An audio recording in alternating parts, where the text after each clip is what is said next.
No estudo passado, nós vimos os maridos que não estão dentro da perfeita vontade de Deus, né? Então, nós vimos vários tipos de maridos e hoje nós vamos ver o marido que é segundo o padrão da palavra de Deus, tá?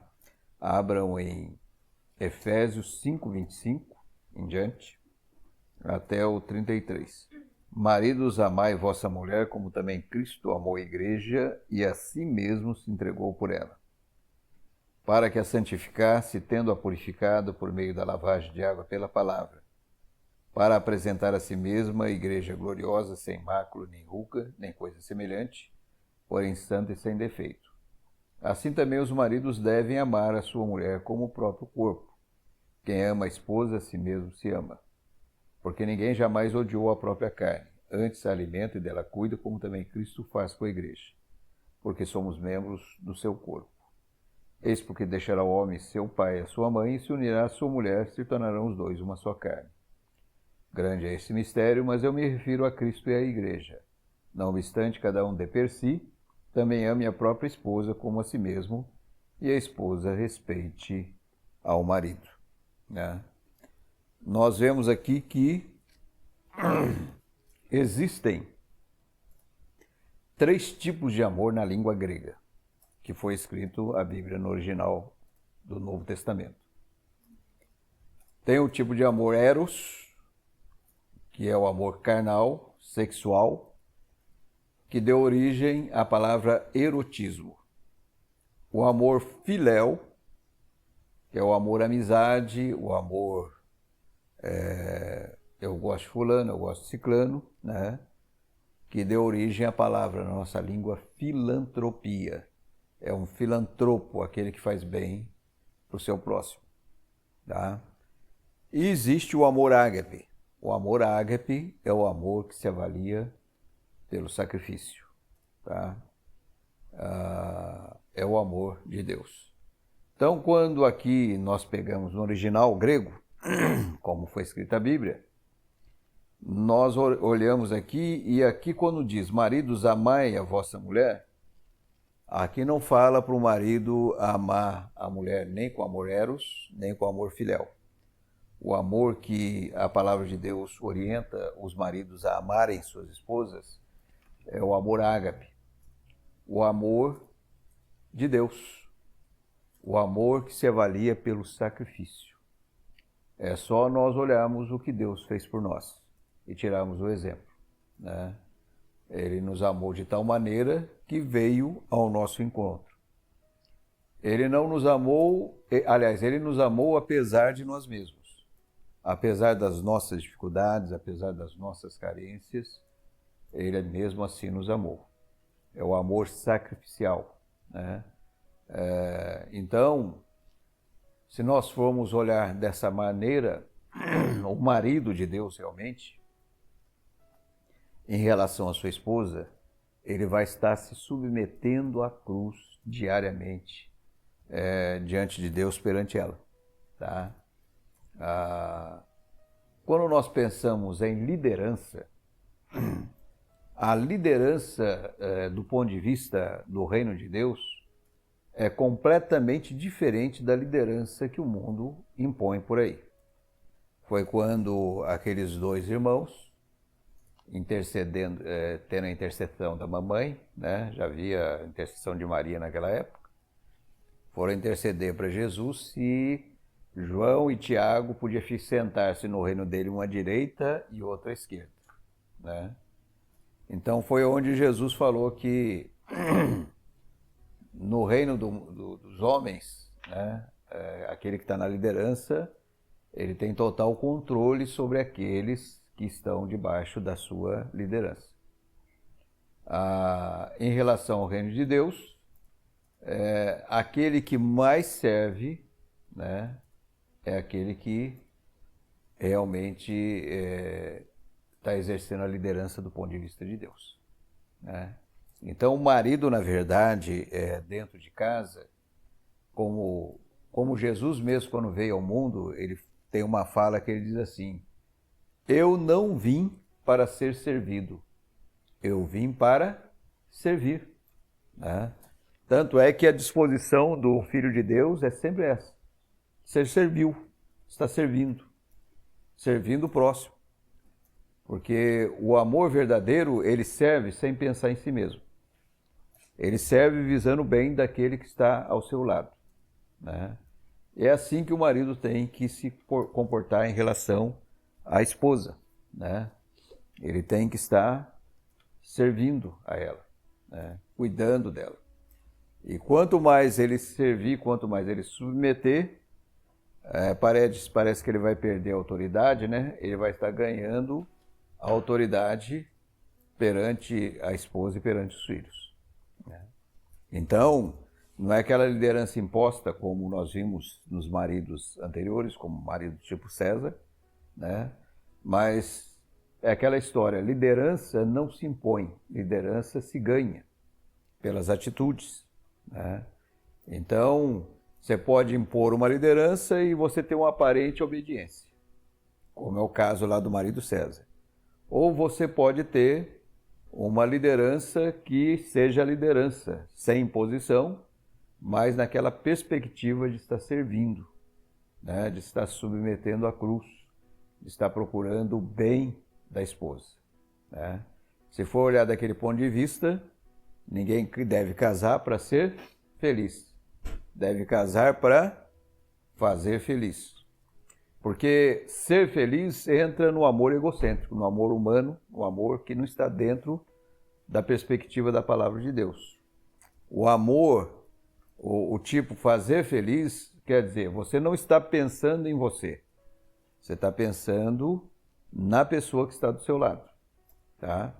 Então, quando há, por exemplo, um tipo de desentendimento entre o casal, né? O marido, ele tem todo, é um ser mais forte e tal, ele pode impor pela força e assim por diante, como muitos fazem, né? Só que com isso ele está quebrando todos os princípios daquilo que a palavra de Deus nos impõe. Mas ele tem toda, pode ser que, vamos dizer que a esposa, no caso, lá no desentendimento, foi a responsável pela situação. E o que ele faz? Ele vai orar por ela, vai orar para que Deus quebre o coração dela, para que Deus, por isso que é importante casar com uma filha de Deus, né? Então ele vai orar para que Deus quebre o coração dela, né? E se ele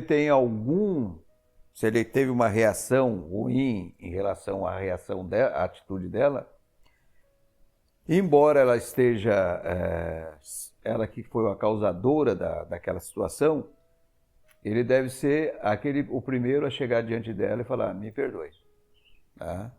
Porque a liderança, o líder, ele sempre vai tomar o primeiro passo. Então, quando ele pede perdão para ela do que ele fez, da resposta, às vezes indevida que ele deu, da atitude dela, geralmente quando ele faz isso, a mulher vai acabar pedindo perdão também, tá? Sem imposição, sem uma atitude de Nero, vamos dizer assim, né? Mas tem gente que pensa que se a pessoa pede perdão, ela está perdendo a autoridade. Pelo contrário, quanto mais você reconhece os seus erros perante aqueles que são liderados seus, mais autoridade você vai estar ganhando da parte daqueles que estão sendo liderados por você. E um marido que age dessa maneira, ele vai ganhar o respeito da mulher, né? Então, é uma liderança espiritual. Não é uma liderança carnal, mas é uma liderança espiritual. É o que diz aqui, maridos, amai vossa mulher, como também Cristo, olha aqui, amou a igreja e a si mesmo, o que ele fez por ela? Se entregou por ela, tá? Então, é uma liderança servil, né? E através dessa liderança servil, ele vai ganhar a liderança. Por exemplo, Moisés. Moisés foi um dos maiores estadistas que o mundo já conheceu, tá? Ele foi jurista, ele estava no início de um desenvolvimento de um povo, né? E era uma pessoa de posição diante do povo de Israel, né? Era uma pessoa que, segundo a própria palavra de Deus, estava lendo essa semana mesmo foi a única pessoa que Deus falou face a face com ele, né? E quando havia rebelião do povo, ele tinha toda a autonomia, no caso da visão da liderança humana, de pegar o exército que estava à disposição dele lá e mandar aplacar a coisa. Mas o que ele fazia? Antes de tomar qualquer atitude, a primeira coisa que ele fazia era entrar na tenda, né, no santuário, ir lá orar e pedir para que Deus interviesse. E Deus intervia diretivamente, né? Então, é a mesma coisa. Eu tenho duas atitudes quando há uma rebelião da parte da minha esposa: impor a minha liderança ou responder com palavra branda, ou orar para que Deus quebre o coração dela, para que Deus interfira, que Deus haja diretivamente, levando a um quebrantamento, tomando consciência da atitude que ela tomou que não deveria ter tomado. Deu para entender? Porque se você levar o seu lar como homem de Deus, debaixo de uma liderança espiritual, em oração, sempre debaixo de oração, antes de tomar qualquer atitude, as coisas vão tomar um rumo completamente diferente, tá? Diz lá em Números 12:3, que apesar de todo esse posicionamento que Moisés tinha, ele era o homem mais manso que havia sobre a face da terra. Ele agia com mansidão. Quando Miriam e Arão se revoltaram contra ele, né? E Deus apareceu e falou: olha, quando tem profeta, eu falo através de sonhos com esse profeta. Quando tem profeta, eu falo através de revelação. Não é assim com o meu servo Moisés. Com o meu servo Moisés, eu falo face a face, né? E como não temeste falar contra o meu servo Moisés? E quando Deus falou dessa maneira, na mesma hora, ele implantou uma lepra em Miriam. Miriam se viu totalmente leprosa. Moisés poderia se orgulhar disso, né? Olha só, mexeram comigo, olha o que aconteceu com vocês, né? Como a gente vê muitas vezes pessoas aí, liderança, fazendo isso, né? Mas Moisés não, a primeira coisa que ele fez foi clamar diante de Deus para que Deus tivesse misericórdia de Miriam. Ele não teve um espírito de vingança. Pelo contrário, ele foi clamar por Deus, interceder diante de Deus pela irmã dele, Miriam, apesar das atitudes da atitude dela e de Arão, tá? Então, todavia que ele havia revolta, ele clamava ao Senhor. E a única vez que ele não agiu dessa maneira, Deus o disciplinou de maneira violenta. Ele não pôde entrar na terra prometida, tá? E eu estava lendo esses dias, deu dó dele, porque ele foi interceder, pedir por ele: ô Senhor, o Senhor podia bem deixar eu entrar na terra, tal, que manda leite e mel. Deus simplesmente falou para ele: não me fale mais nisso. Quer dizer, não teve jeito, né? A única vez que ele não agiu da maneira como Deus queria, a coisa ficou difícil, tá? Então, a nossa liderança, como Jesus colocou, como nós vemos o exemplo de Moisés, a nossa liderança tem que ser humilde, né? Eu reconheço que muitas vezes eu falho, né? Eu tenho falhado nessa área, principalmente quando acontece atitudes da Rosalie em decorrência da doença dela, né? Mas eu tenho clamado diariamente para Deus me dar um coração manso e humilde na presença dele, né? Para que toda vez que eu faço isso eu peço perdão. Peço perdão para ela e peço perdão para Deus. Mas eu clamo que Deus me capacite a encarar a situação de uma maneira normal, né? Tendo a atitude de um verdadeiro homem de Deus, tá? Como Moisés esteve aqui. Então, o pessoal pensa que a liderança, maridos, amai vossa mulher como também Cristo amou a igreja. Como Cristo amou a igreja? Servindo. Servindo. Tanto é que lá naquela ceia, né, ele cingiu-se de uma toalha e foi servindo a todos lá, lavando os pés deles. E, na verdade, ele não estava instituindo o lava-pés, tá? Como muitas igrejas literalmente entenderam assim. Ele estava, na verdade, ensinando a maneira como um verdadeiro líder deveria se portar diante dos liderados, com humildade. Tanto é que ele falou, vocês me chamam mestre, senhor, e eu, na verdade, o sou. Mas assim como eu vos fiz, façais vós também.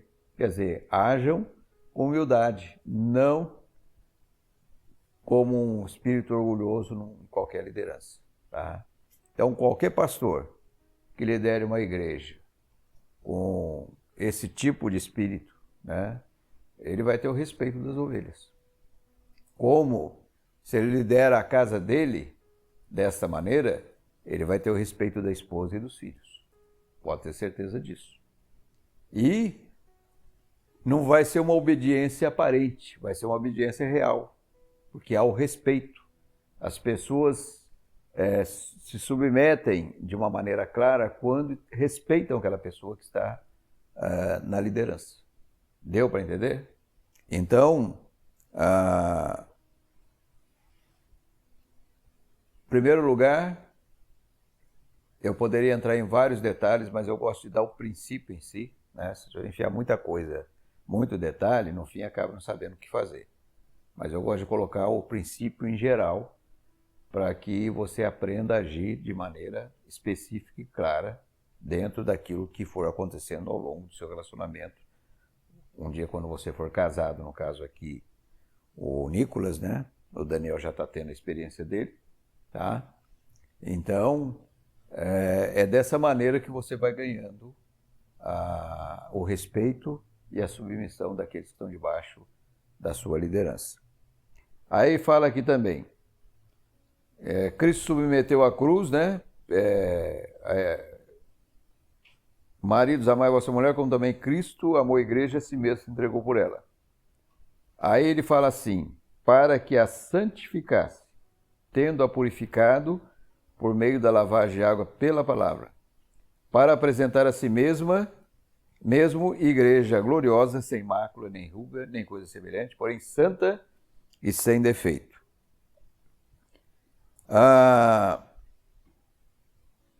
O marido, além de ter esse tipo de liderança, ele também é o responsável pela saúde espiritual da sua esposa e dos seus filhos. Tá? Assim como o pastor é responsável pela saúde espiritual da igreja, né? O marido em casa, ele é responsável pela saúde espiritual da sua esposa e de seus filhos. Uma pessoa de Deus, um homem de Deus, ele é vitorioso quando ele ganha o seu lar para Deus. Né? Quando os seus filhos são consagrados a Deus, quando os seus filhos estão servindo a Deus, isso é uma das maiores vitórias que um homem de Deus pode ter dentro da sua casa. Né? Então, o marido deve ser um incentivador da esposa nos seus anseios espirituais, né, e apoiá-la. Às vezes eu vejo um marido que não quer abrir mão da esposa porque a esposa está saindo muito para servir a Deus, e aquele espírito egocêntrico, eu já vi isso acontecer, né? Ao invés de ele estar incentivando a esposa a servir a Deus com aquela disposição, com aquele carinho, não, ele acaba sendo um empecilho. Pelo contrário, todas as vezes que sua esposa está tendo aquele afã, aquela disposição de buscar, de servir a Deus, ele deve ser o primeiro de dar todo o apoio, né, e todo o incentivo para que ela se envolva cada vez mais com o reino de Deus. Ele deve ser o líder espiritual ou líder nas reuniões de caráter espiritual na sua casa, tá? Eu já vi casos em que o marido entrega a liderança para a esposa. É a esposa que chama para fazer o culto doméstico, ela que lê, ela que apita, ela que subir, o marido fica do lado, tá? Sendo que é responsabilidade do marido não só qualquer reunião de caráter espiritual dentro de casa, ele ser o líder espiritual e ser aquele que vai estar edificando a sua casa através da exposição da palavra de Deus, né? Então, o marido deve olhar com alegria para sua esposa e pensar que tem a responsabilidade de ser uma bênção na sua vida, tá? O marido, uma das coisas que deve estar no coração dele é aquela disposição. Como um dia Deus chamou Abraão e ele falou para Abraão, "Se tu uma bênção", né? Então, nós também fomos chamados para ser uma bênção em primeiro lugar dentro da nossa casa, tá? Porque sendo bênção dentro da nossa casa, nós vamos ser bênção na igreja de Cristo Jesus. É aquilo que eu sempre tenho passado para vocês. Se você não for crente dentro da sua casa, você não vai ser em lugar nenhum. O primeiro lugar que as pessoas têm que testemunhar a respeito de você é aqueles que lhes são chegados, né? Vão testemunhar a respeito de você. Se isso não está acontecendo, algum pino está batendo errado, né? Então, o marido que é respeitado pela esposa e pelos filhos é o marido que está impondo esses dois tipos de atitude que Cristo teve com a igreja. Primeiro, serviu. Segundo, trabalhou para que a igreja fosse apresentada como uma igreja santa e sem defeito, né? E esta é a visão clara e objetiva que a palavra de Deus está colocando aqui nesse texto para os maridos. Então dá para notar que é uma liderança totalmente avessa daquilo que o mundo pensa e às vezes age. E alguns também que pegam isso aqui de uma forma diferente, ele está mais exigindo a submissão da esposa do que trabalhando de tal maneira que a esposa venha submeter ele com alegria, tá? Então, quando você fica cobrando da esposa a liderança, a submissão, você já está falhando em alguma coisa, tá? Agora, é óbvio que tem mulheres que são mais imaturas, espiritualmente falando, e é hora dele sentar com ela e falar, olha, eu tenho agido de forma errada dentro da minha responsabilidade para com você perante Deus. Se ela falar que não, então eu falei assim, então por que você não está se colocando dentro daquilo que Deus quer que você coloque dentro do lar? Então ele vai ter autoridade de chegar para ela e cobrar isso, né? Mas não cobrar sem autoridade, impor. Não, você tem que ser submissa, mas uma liderança César, como é que uma esposa vai ser submissa? Tipo César. Deu para entender isso? Alguma dúvida? O que eu vejo, que eu sempre tenho colocado, é que a minha vida espiritual não pode depender das chuvas e trovadas da vida espiritual do meu cônjuge. Deu para entender? Se um deles age dentro da perspectiva da palavra de Deus, Deus apazigua o lar, tá? E desde que eu conheci, né, a esposa dele, eu vi que ela já veio com dificuldade de autoridade sobre a vida dela, né? Às vezes cada um nasce num lar e cada lar impõe, né, por osmose aquela situação. Então é a hora de você vir por dentro do reino de Deus e ter maturidade o bastante para ver que a vida não é mais daquele jeito, tem que ser de outro jeito, completamente diferente. E tem pessoas que viveram tanto tempo daquele jeito ali que para chegar onde deve chegar acaba tendo as suas dificuldades.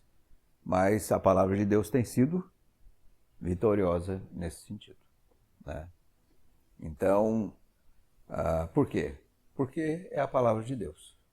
Se a palavra de Deus diz que tem que ser assim, é assim que a coisa tem que funcionar. Ok? Entendeu, senhor Nicolas? Isso é para nós, tá? O marido segundo o ponto de vista da palavra de Deus, tá? Tem pessoas que dão estudo sobre essa questão e entram em muitos detalhes, mas eu prefiro dar a base, para que você, em cima dessa base, você haja de acordo com as coisas que forem acontecendo, ok? E não entrar em muitas especificações que às vezes não ajudam, tá? Na continuidade do estudo, né, nós vamos ver a responsabilidade da esposa. Então nós temos em Provérbios 14:1, a mulher sábia edifica sua casa, mas a louca com as próprias mãos a derruba, tá? Então nós vamos ver, em primeiro lugar, no próximo estudo, se Deus quiser, o que a louca faz para destruir sua casa. E que você deve estar aprendendo com o exemplo errado dela para não fazer desse jeito. E depois nós vamos ver o que a sábia faz para edificar a sua casa. Ok? Então vamos orar.